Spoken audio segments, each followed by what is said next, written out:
जींद का चुनाव जैसे जैसे नज़दीक आ रहा है, सरगर्मियां वैसे वैसे तेज होती चली जा रही हैं। इस समय पर बयानबाजियों से यहाँ का ठंडा माहौल गर्म हो चुका है। जानते हैं दुष्यंत चौटाला से नई पार्टी, नया खून, आगे का रास्ता कैसा। दुष्यंत, स्वागत है आपका मार्केट टाइम्स टीवी पर। दुष्यंत, आपसे जानना चाहूँगा, नई पार्टी, नया रास्ता और यूं कहें कि नई बोतल पुरानी शराब, क्या कहेंगे? मैं तो बिल्कुल नहीं कहूँगा पुरानी शराब जी। मैं तो कहूँगा कि एक नया जोश है और नया जोश परिवर्तन चाहता है जी। और जिस प्रकार से जननायक जनता पार्टी का जन्म आज 55 दिन पहले हुआ और एक सत्ता परिवर्तन का जो माहौल हरियाणा प्रदेश में बना पाए हम, ये दर्शाता है कि हरियाणा भी बदलाव चाहता है। और ये बदलाव पहले हमने असम में देखा है, पिछले दिनों दिल्ली में देखा है और ये 2019 में हरियाणा की धरती पर दिखेगा, जब एक क्रांति ऐसी आएगी जो लोग सत्ता में रहे, जिन्हें प्रदेश को खोखला किया है, लूटा है, खाया है, उन सबको जनता मिलकर जवाब देने का काम करेगी। अभी हाल फिलहाल के अंदर जो सरगर्मियां बढ़ी हैं, इनेलो सुप्रीमो अभय चौटाला की तरफ से जो बयानबाजियां आई, फिर जो चौधरी ओम प्रकाश चौटाला जी के यहाँ से जो बयान आया, उस पर आपकी क्या प्रतिक्रिया? कि बड़े हैं, जिस तरह की शब्दावली रखी गई है, एक चीज़ तो दर्शाती है कि इनेलो के पास आज बीजेपी के खिलाफ मुद्दा नहीं है, वो तो बीजेपी की बी टीम बनकर काम कर रही है। आप खुद देखिए कि पूरे चुनाव में इंडियन नेशनल लोकदल और बसपा गठबंधन के पास एक ही चीज़ है कि जननायक जनता पार्टी को रोको। मैं तो नेता प्रतिपक्ष से कहना चाहूँगा, आपको लोगों ने एक जिम्मेवारी दी है, जिम्मेवारी सरकार के विरुद्ध होती है, ना कि एक ऐसे दल के जो 55 साल पहले पैदा हुआ है।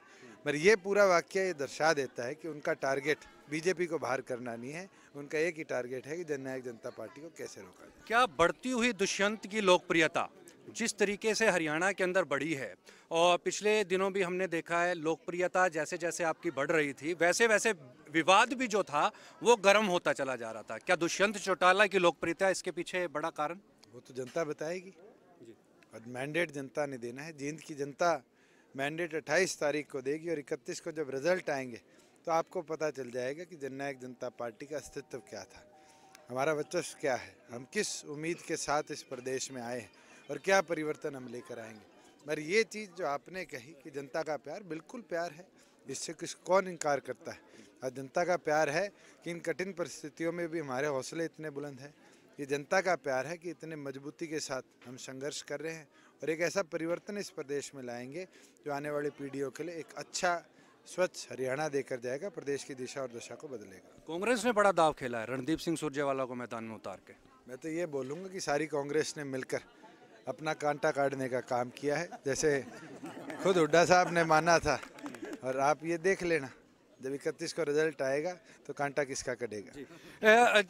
कहीं ना कहीं अभय चौटाला ने बताया कि विवाद के पीछे दुष्यंत चौटाला और दिग्विजय सिंह चौटाला की मदर नैना चौटाला का कहीं ना कहीं कारण। चौटाला जी के पास उनके खुद के संगठन को संभालने का समय नहीं है, उनको बोलिए चश्मा पे ध्यान दे, ना तो क्या पता इलेक्शन कमीशन चश्मा भी रोक ले।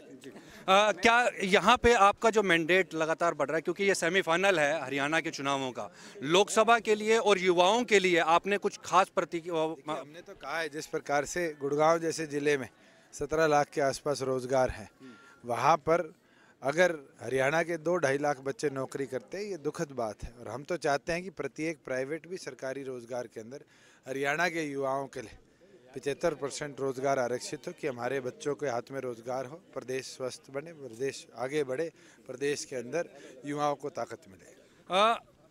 विपक्ष कहता है कि दिग्विजय सिंह जो है वो बाहर के हैं और जींद जो है लोकल। चौधरी देवीलाल ने मैम लड़ा, रोहतक लड़ा, सोनीपत लड़ा, सीकर लड़ा, वो बाहर के थे। ये हरियाणा हमारा है, हरियाणा के प्रत्येक कोने से। और जो लोग बाहर अंदर की बात करते हैं उनको पूछो, उनके राष्ट्रीय अध्यक्ष ने कभी होम कॉन्स्टिट्यूंसी से चुनाव लड़ा हो, दरवाना से, उचाना से, हिसार से चुनाव लड़ा था। तो हरियाणा का तो प्रत्येक कोने, प्रत्येक कण कण के अंदर चौधरी देवीलाल बसा हुआ है।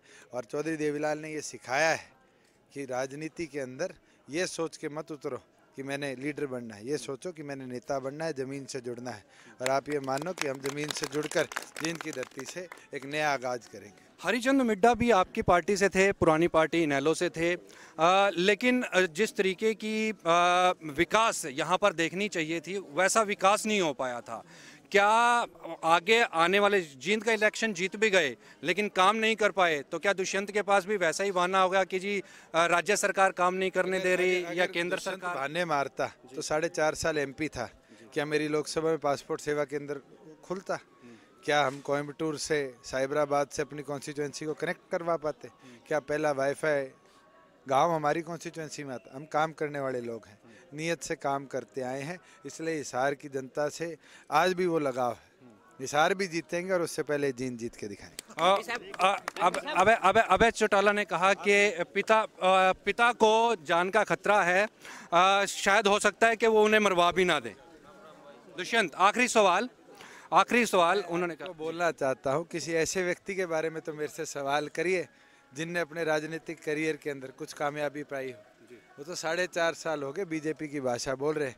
और 28 तारीख को आप देख लेना कि चश्मा के ऊपर बटन नहीं दबेगा, लोग चश्मा वाले भी मजबूरी में उनके आदेश अनुसार कमल का बटन दबाएंगे। जी, बहुत बहुत शुक्रिया दुष्यंत। तो दुष्यंत चौटाला ने साफ कहा कि जो भी इस समय पर राजनीतिक गलियारों के अंदर बातचीत चल रही है, जो भी विवाद उनके चौटाला फैमिली के अंदर देखने को मिला है इनेलो से अलग होने के बाद, अब अगली जो रणनीति उनकी है जननायक जनता पार्टी को खड़ा करने की और हरियाणा के अंदर जोर शोर के साथ में एक अपना झंडा गाड़ने की।